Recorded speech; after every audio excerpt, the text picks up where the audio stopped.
You are most welcome in this video where I am giving you the solution and explanation along with the shortcuts of the questions of mathematics that appeared in Civil Services Aptitude Test 2026. Namaskar, I am Sanjay Mohan Bhatnagar. In this video, we are solving question number 9, 10, 13, 14 and 15 of CSAT 2026 paper D. So let's begin. So this is ninth question. Three variables x, y and z take values 2, 3, 4 and 5. यानी x, y, z की values 2, 3, 4, 5 हो सकती हैं लेकिन repeat नहीं होंगी किसी भी वेरिएबल के लिए, है ना। तीन वेरिएबल हैं x, y, z such that their values are always distinct if capital M and capital N denote the largest possible value and the smallest possible value respectively for the expression xy plus z, then what is the value of M minus N? Try to understand this thing. M is of course maximum value of xy plus z, correct, and capital N is minimum value of xy plus z, correct. अब हमको maximum value xy plus z की कब मिलेगी? जब xy यानी कि जो product है ये मैक्सिमम होगा। ये मैक्सिमम कब होगा? जब मैं सबसे बड़े दो नंबर उठाऊंगा जो कि 5 और 4 है, तो इन दोनों की मैंने गुणा करा दी, 5 चौक 20 और इसमें नेक्स्ट हायर नंबर 3 है, सो 5 चौक 20 और 3 23, so it is equal to m। अब एक्स वाई प्लस जेड की मिनिमम वैल्यू कब होगी? जब मैं एक्स वाई पर सबसे छोटे नंबर से गुणा कराऊंगा। तो सबसे छोटा नंबर सबसे पहले 2 है, उसके बाद नेक्स्ट हायर नंबर 3 है, 2 तिया 6, फिर इसमें नेक्स्ट हायर नंबर जोड़ दूंगा मैं, सो 2 तिया 6 और 4 10, so it is capital N, so m minus n it is equal to 13, so option C is the answer. Okay, next question लेते हैं। क्वेश्चन नंबर 10 को हम सेम टेक्निक पर सेम प्रोसेस से हम दो तरह से करेंगे।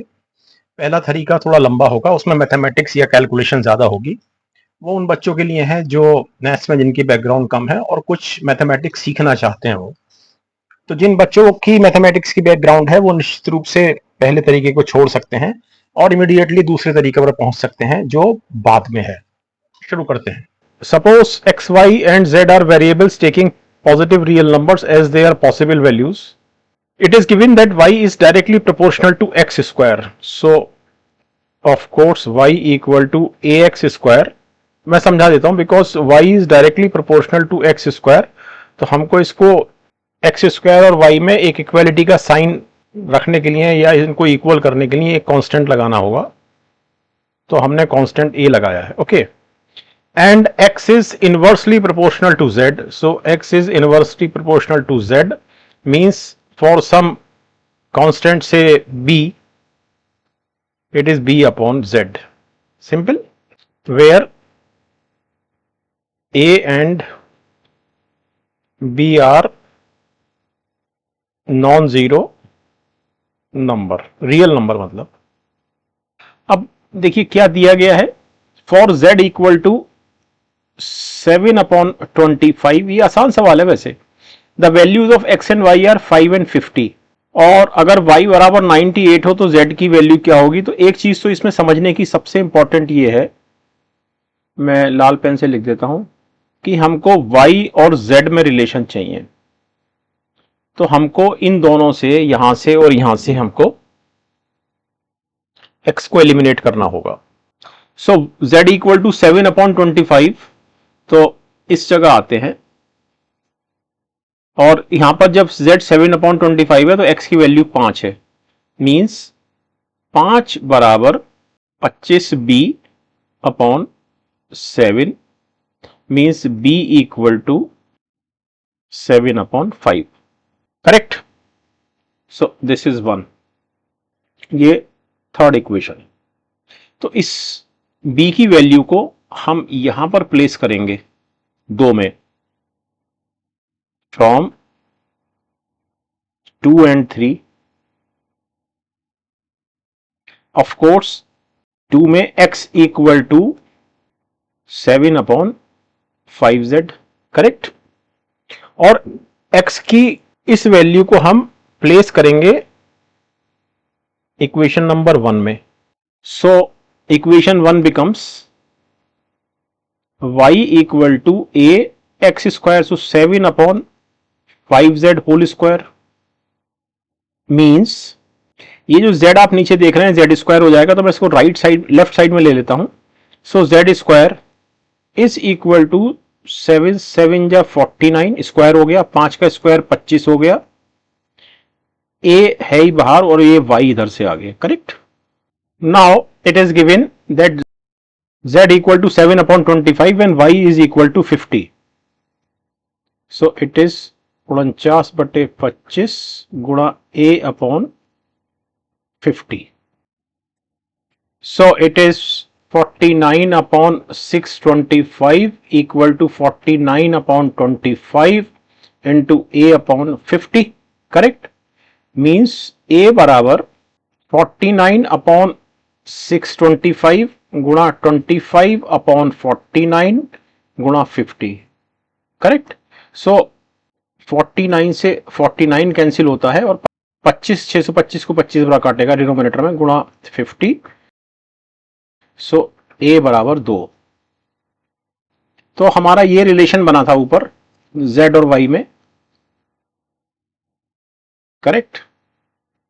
सो this is z square equal to 49 upon 25 into 2 upon y.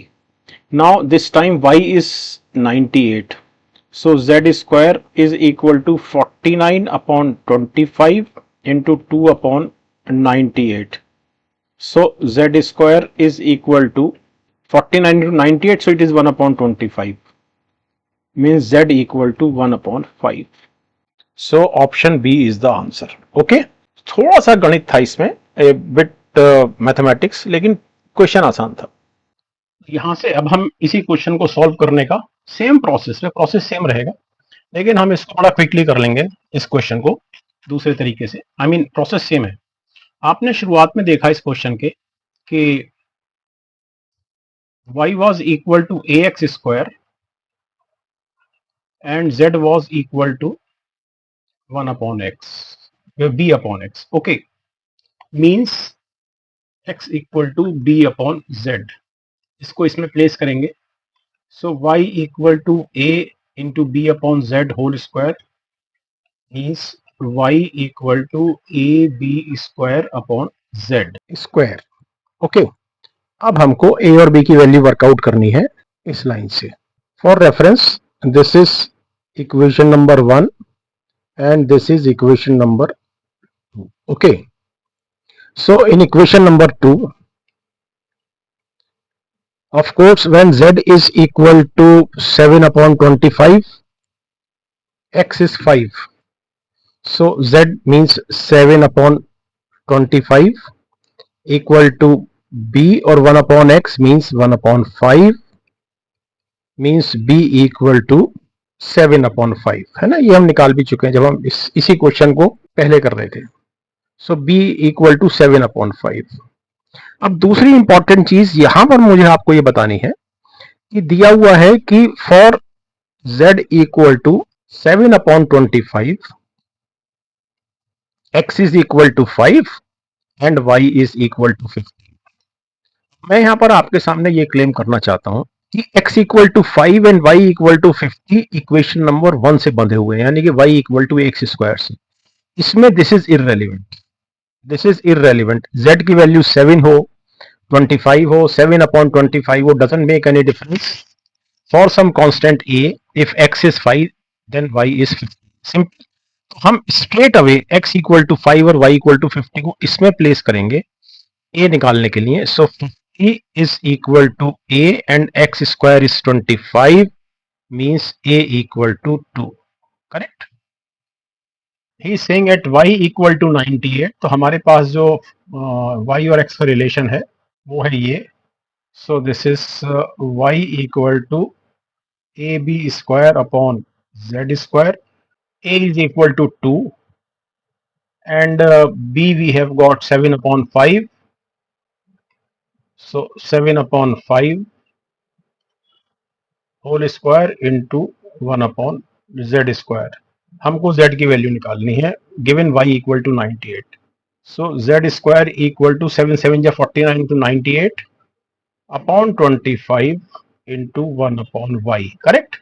So it is 98 upon 25 into 1 upon y, but y is 98.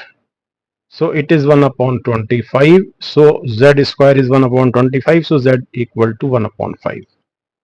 Okay, तो ये दूसरा तरीका था। इसमें निश्चित रूप से समय बहुत कम लगा और हमने इस जगह ये भी समझा, दिस इज इंपॉर्टेंट, कि z की वैल्यू कुछ भी हो, x और y जहां पर इनकी वैल्यू रेस्पेक्टिवली 5 और 50 है, तो ये immediately y equal to a x square इस इक्वेशन से गवर्न होते हैं depending upon the value of a।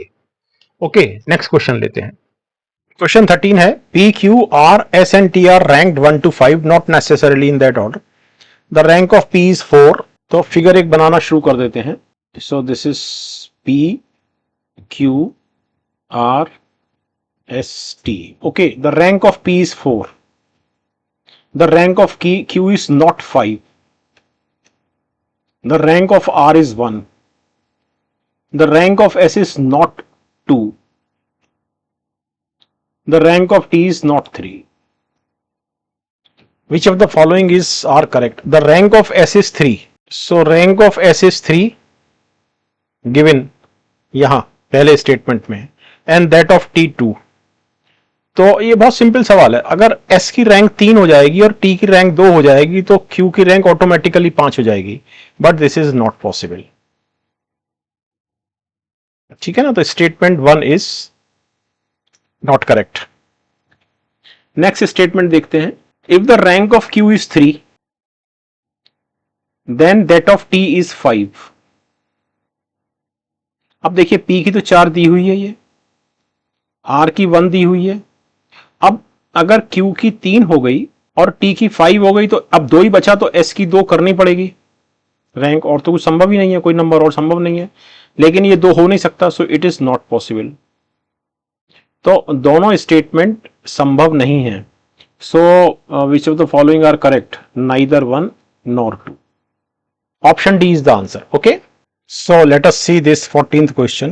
Two identical straight rods are painted in 5 distinct colors so that each of them gets divided into 5 equal parts along the length. Okay, ये एक rod हो गई, ये इसके 5 parts हो गए, और ये दूसरी रॉड हो गई, आइडेंटिकल है।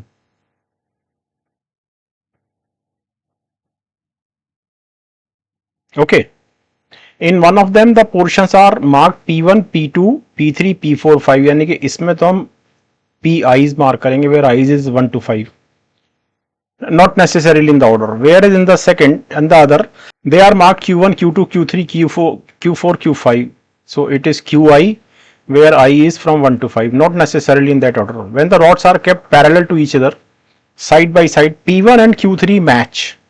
क्या क्या दिया गया है? P1 and Q3 मैच, पहली कंडीशन। दूसरी कंडीशन क्या दी गई है? P4 matches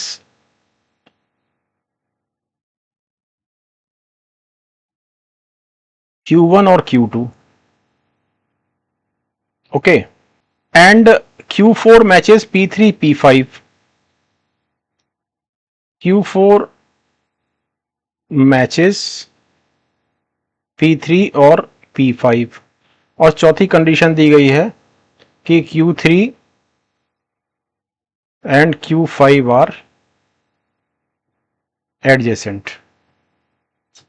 okay, now just try to understand this thing. 2 statement दिए गए हैं और कहा गया है कौन से स्टेटमेंट सही है, गलत है, क्या है। तो पहला स्टेटमेंट है Q3 is marked at the middle portion of the straight rod. अब मेरा P2 is marked as one of the extreme portion of the straight rod. मेरा कहने का पॉइंट इसमें यह है कि मैं Q3 को यहां रखता हूं,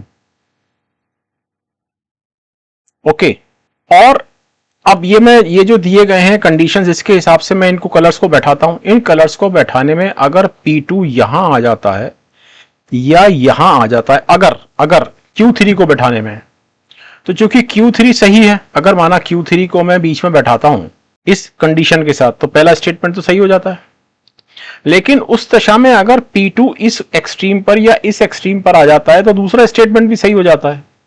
तो मेरा फोकस रहेगा पहले स्टेटमेंट पे ज्यादा। सिंपल, तो अब देखते हैं इसको P1, अच्छा Q3 मैंने बीच में रख दिया, Q3 is marked in the middle portion, at the middle portion of the straight rod. P1, P3, P1 and Q3 match, तो यहां P1 हो गया, करेक्ट।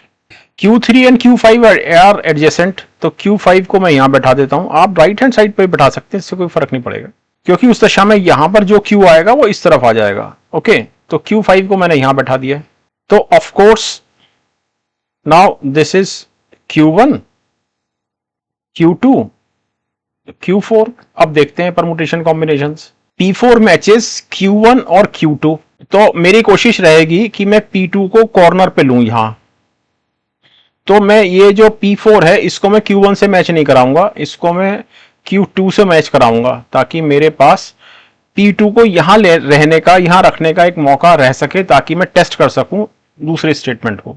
Q4 मैचेस P3 और P5, so this is for example P3। सो अब यहां पर दो जगह बची, यानी कि P2 और P5 की जगह में बची, तो मैं P2 यहां ले लेता हूं और P5 में यहां ले लेता हूं। अब देखो कि कोई कंडीशन गलत तो नहीं हो रही। P1 and Q3 match, correct. P4 matches Q1 और Q2, तो P4 मैचेस Q2, बिल्कुल ठीक है। Q4 मैचेस P3 और P5, बिल्कुल ठीक है। Q3 and Q5 are adjacent, बिल्कुल ठीक है। तो इन सब कंडीशन के साथ P2 मेरे को एक्सट्रीम पे मिल जाता है। सो स्टेटमेंट 1 इज करेक्ट, क्योंकि उसके हिसाब से हमने पूरा फ्रेमवर्क बनाया है, एंड ऑफ कोर्स P2 हमारा एक एक्सट्रीम पर आ गया, तो statement 2 is correct. So option C is the answer. ये मुश्किल सवाल नहीं था, हाँ लेंथी था। ओके, मतलब इसके कंटेंट थोड़े से बड़े थे इस क्वेश्चन के। चलिए नेक्स्ट क्वेश्चन देखते हैं। Now this is 15th question. 7 persons A, B, C, D, E, F and G travel by 3 cars X, Y, Z. A and another 2 of them travel by X. तो हमारे पास ये 3 car हैं X, Y, Z. Okay, A and another 2 of them travel by X. तो A plus 2, correct. Only E travels with G, इसको छोड़ते हैं इस line को भी। C travels by Z, B does not travel by Y, so B is not equal to Y, मतलब B does not travel by Y. Besides A and B do not travel by the same car, यानी कि यहां पर A और B is not possible। इसका मतलब B जो है वो C के साथ सफर करेगा, क्योंकि Y में नहीं आ सकता और A के साथ सफर नहीं कर सकता, और A X पर है, कार X पर, तो C B हो गया। नेक्स्ट है हमारा, ओके सारी कंडीशंस हो गई हैं, सिर्फ एक कंडीशन बची है। Only E travels with G, तो only E travels with G by Y पे आ गया। अब देखिए कितने लोग हो गए, A, B, C, D को मैं A के साथ लूंगा, और कौन सा बचा, A, B, C, D, E, F बचा, तो F को भी यहां लूंगा, तो ये कंडीशन की पूर्ति हो जाएगी कि A and another 2 of them travel by X। तो हमारा जो परमुटेशन कॉम्बिनेशन बना वो बना कि 3 persons ADF they travel by car X, the persons 2 persons E and G travel by Y, 2 persons C and B travel by Z। अब statement देखते हैं। No one travels alone, yes, तो अकेला कोई भी सफर नहीं कर रहा है, मिनिमम 2 लोग तो हैं ही। Only D travels with F, नहीं ओनली नहीं, ए भी है साथ में, तो ये स्टेटमेंट गलत है। Only C travels with B, बिल्कुल ठीक है, यस। तो statement 1 and 3, option B is the answer. ये एक बहुत सरल सवाल था। ओके नेक्स्ट क्वेश्चन लेते हैं। वीडियो देखने के लिए बहुत धन्यवाद।